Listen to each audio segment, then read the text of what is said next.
My name is Lateef. I had my first degree in petroleum engineering and my master's and PhD also in oil in petroleum.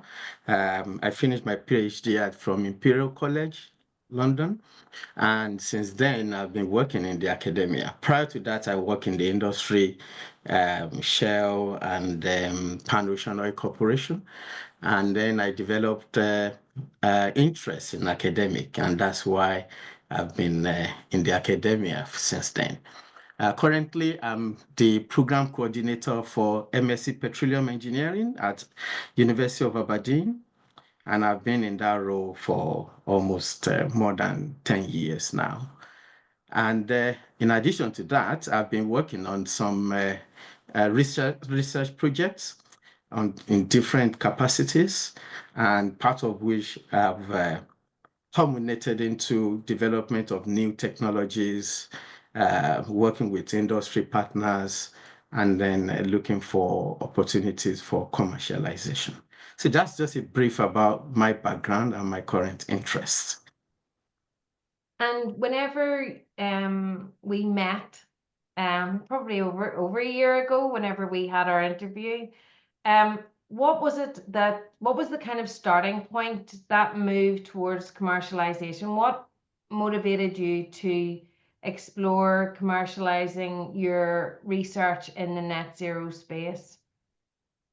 So traditionally, being an active member of the oil and gas industry, it has come to the attention of everyone that we do need to do something differently. We do need to listen to stakeholders, particularly when it comes to discharge of hydrocarbon into the environment, minimizing wastage, leakages, and spillage of petroleum and hydrocarbon. And therefore, so I decided to start looking more into research that are very related to net zero. And in the past few years, my research has actually been focusing in this direction.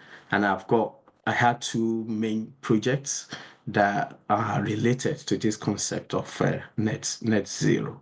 So these are zero spill technologies as well as minimization of leakages technologies. And in terms of the early stage challenges and the kind of practical steps, what were the assumptions? Because we're explaining to the teams that we need to make assumptions first. It's like teaching you how to suck eggs, but as being researchers, but we do need to come up with our own theories and our own hypotheses. What were some of the assumptions or maybe misconceptions that you initially had about turning the research into a viable business idea? And how did your experience really reshape that? Yeah, prior to the Ignite program, I think always had this assumption that development of new technology is the ultimate. So I spent quite a lot of my time, looking at technical things, developing concepts and validating them in the lab, theoretically and all that, with the intention that, oh yeah, that's what the industry needs. However, it became really clear to me that that was a misconception. Thanks to Leanne and the entire Ignite team. During the course, I came to realize that it's actually far from being the case. Value proposition is key and is really, really important. In other words, it's not just about the technical know-how. It's not just about, knowing, developing things in the lab or theoretically, but translating this to what people can use, what you can propose to people in making use of your idea, in solving problems, turning their pains into gains, things like that. And more importantly, changing the status quo. How do you move things from the way people currently do things to a new way of doing things. So this really came really nicely to me, having attended this course, and I still hold that very much to my heart up till now. Um, in terms of communicating your research in the net zero sector, so net zero has become a bit of a buzzword, and it's often misconstrued or misunderstood outside of academia. So, what strategies have you found useful in translating your research into clear, impactful messages whenever you're speaking to commercial partners that potentially don't have the in-depth years of research experience that you have? So I'm interested in how you find what strategies are you using when you're speaking to potential partners or funders or investors, and indeed strategic partners that we've talked about today as well. Thanks very much. I think that's a very valid point because the oil industry is a global industry, and some countries have well-established legislation. Some countries have much less, and therefore the companies have different ways of thinking about net zero, as an example. So it then becomes a bit challenging to translate this idea of what net zero is to companies based on wherever they might be on the globe.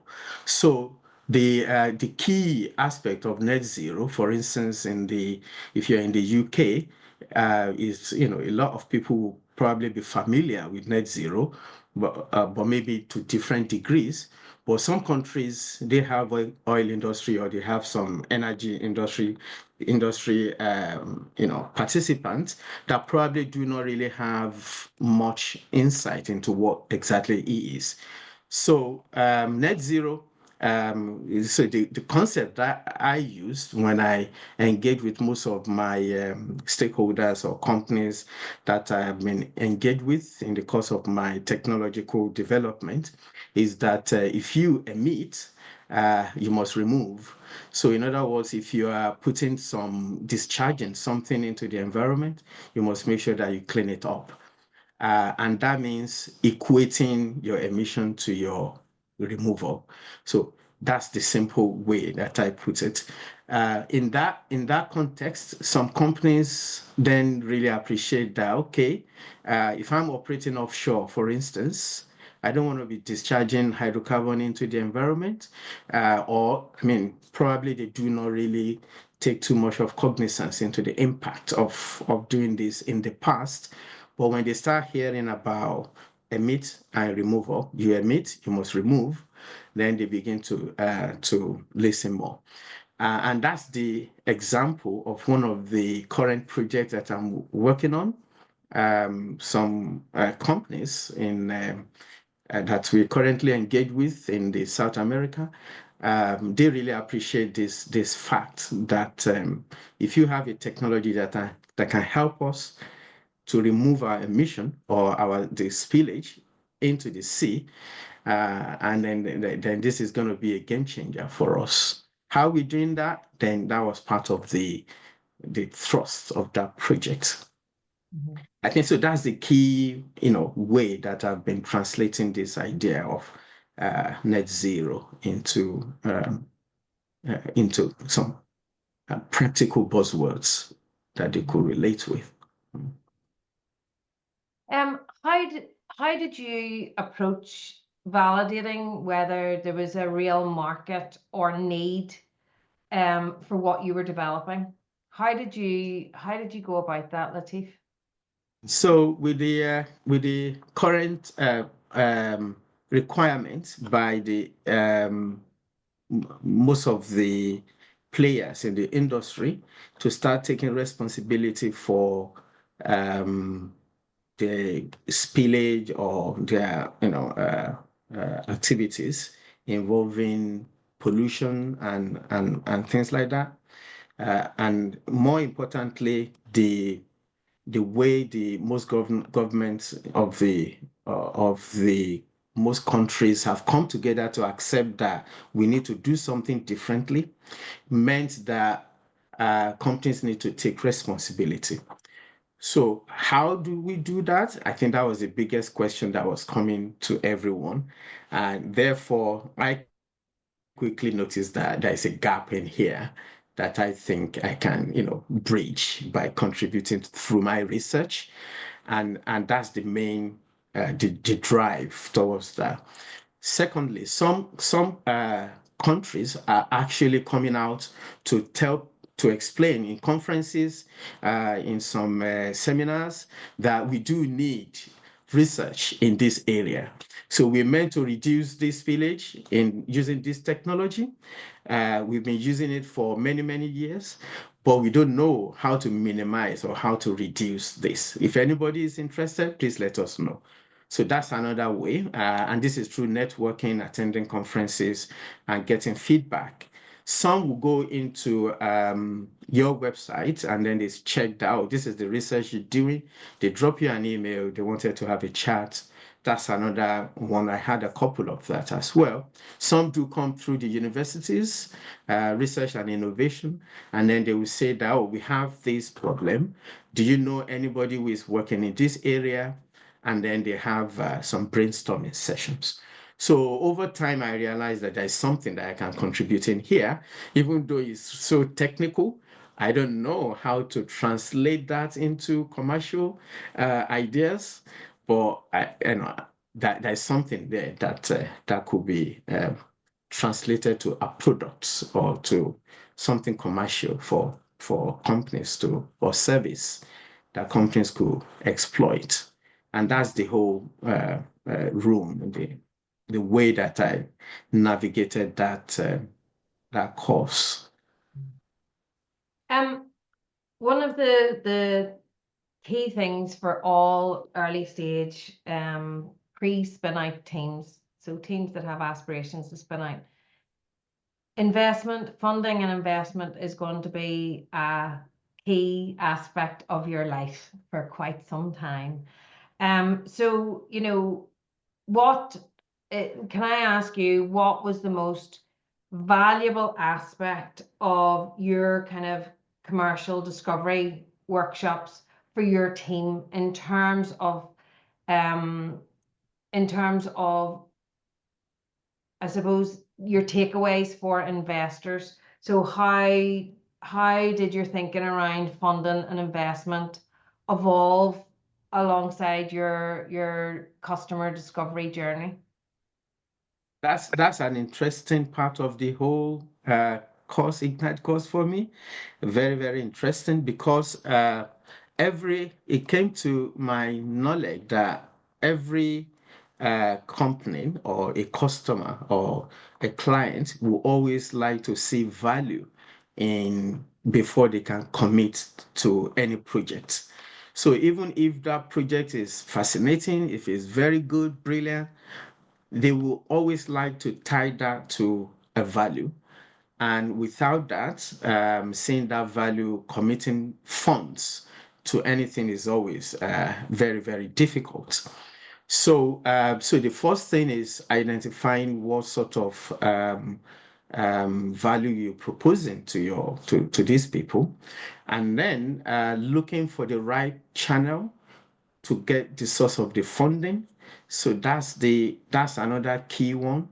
Um, some opportunities may be available locally, maybe in universities that, okay, if you're thinking about this idea, we can make, 1,000, 2,000 pounds available to you to develop this concept. But beyond that, you may need a company to stand by your side in pushing your idea forward, or you may need a company to make money available for the start of your journey. And then on and on as you develop the idea forward, money becomes a critical aspect. So some opportunities may be available through venture capitalists, for instance, where you can approach some venture capitalists for money to be pumped into in developing your ideas. Or you may wish to explore crowd funds that may be available. You may also wish to apply for government funds that may be available. You can explore that, particularly if it's done through proof of concept or the TRL, levels 4, 5, 6 that are almost ready to go to market. So this may attract, some support and higher funding. But beyond all of that, the other thing that I took from the Ignite course is that, you know, um, you do not trade your equity for money. So always make sure that you bargain and make sure that you protect your equity, because once equity is gone, it's gone. So always negotiate for non-dilutive funds that may help you in sustaining your project for a very, very long period of time. So this is a very, very important one for me. And also because fund is always a very considerable part of commercialization. Start small, and then develop, slowly. It will take time, but it's always good to start, slowly, and then develop your business as you go along.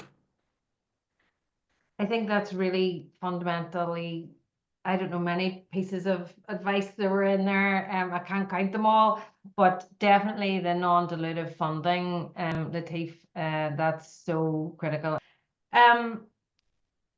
What is the one key insight or practical tip that you would share with researchers here that are considering commercialization, especially regarding how to manage that transition from the research and academic mindset? Many of our team members haven't been in the industry before, and moving over into that business oriented, kind of customer centric mindset. What piece of advice would you Yeah, provide? that's an interesting one. The first thing is that we should bear in mind that every business is born out of a gap in the market. Discovering this, how to bridge the gap, is critical. So think more about value proposition. I would say, think more about value proposition. Um, Develop your thoughts along this line of, value proposition. It is really, really critical. Make sure you look into local resources as much as possible. So there may be quite a lot of opportunities around you that you've not fully exploited. Try to look more into the sort of business models you're going to adopt down the line, and your market strategy. How do you, once you have these products, how do you develop this, and link up to the markets for your product. And more importantly, think about the source of funding.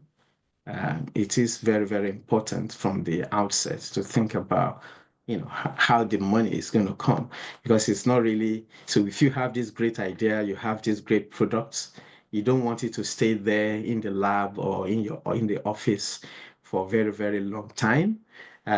So think about these three, four things down the line.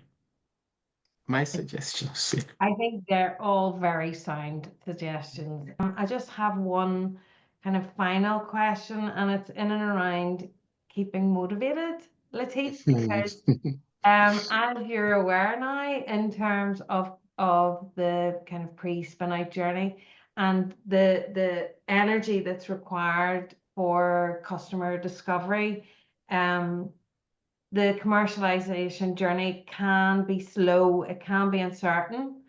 and it's full of challenges. So how did you and do you stay motivated and resilient during the periods of potentially doubt, or some, like, everybody faces setbacks in the commercial world, that's just part and parcel of it. How do you stay positive and motivated, and how do you keep going?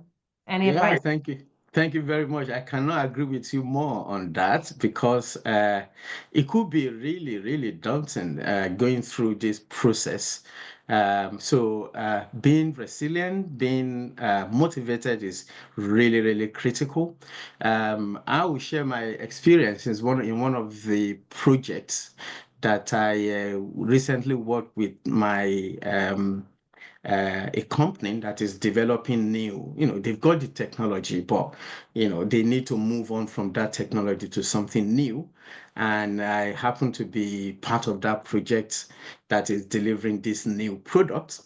However, working through the legal process, the IP, the patent between the university, between the company, prove really, really, really difficult. It's a normal process, but it could be challenging because you might think that this wouldn't take much of a time, but it happened that, 6 months down the line, we were still in this discussion of these issues. That's the first one. And then the second one is that you've got to be really determined that I'm going to get there. I'm going to do it. Yeah. And then with that motivation and the determination to get things done, you will stay focused, and then barriers will clear over time, and then you get yourself launched. However, once the project starts, you quickly forget that you've actually gone through all these difficult times. And then, people can always count to seeing your product out there and doing very, very, very well. So staying motivated and determined and resilient is really important as you navigate through this course of commercialization of ideas. It certainly is a roller coaster. I suppose in terms of Grand Scale Ignite, how did the being a participant and successful graduate of Grand Scale Ignite, how did that help you as an early stage career, early stage um, venture? How did the program assist you? I've been each time I go through this commercialization process, I always use all the materials that were taught in this course, and it now serves as a guide for my activities, including even the spreadsheets on the equity and that was really, really brilliant and very useful. Thanks to Ignite for that. I still use them till today. And now I'm more confident at negotiating when we go into business commercial discussion. I could quickly pick up where to place my ideas, where to demand for a little bit more from negotiation using the business models, and then more importantly, quantifying the value of my technology. So when the stakeholders know that you are aware, so they feel that, oh, okay, this guy is not just a researcher, but also he's been taught on how to develop ideas into commercial activities, and that's thanks to Ignite team for that wonderful training session that really, really helped me in developing this concept and knowledge, core skills in this process. Really valuable. Lateef, thank you so much. It's lovely to see you again. I'm so excited Thanks, Oro. for your business and going forward. I would love you to come back I and will tell us come. some I will great always come back. news. Um, Once you've figured out your Yeah. licensing slash Yeah. manufacturing question, we would love Yeah. we're going to stay tuned to your story as you go anyway, Lateef. You're part of the Grand Scale family. And so thank you so much for Thank sharing you. your Thanks so experience. much. It's been really valuable for the teams. Thanks Um, so much. Really appreciate it. Thanks everyone. Thanks so much for the invite. I'll always come back oh, and always glad to share my stories again and again. Thank you so much. thank you, I Lateef. appreciate Thanks, that. Lateef. Take care. Bye for Thanks now. everyone. Bye bye. Bye. Thanks Thank everyone. you. Bye. Bye.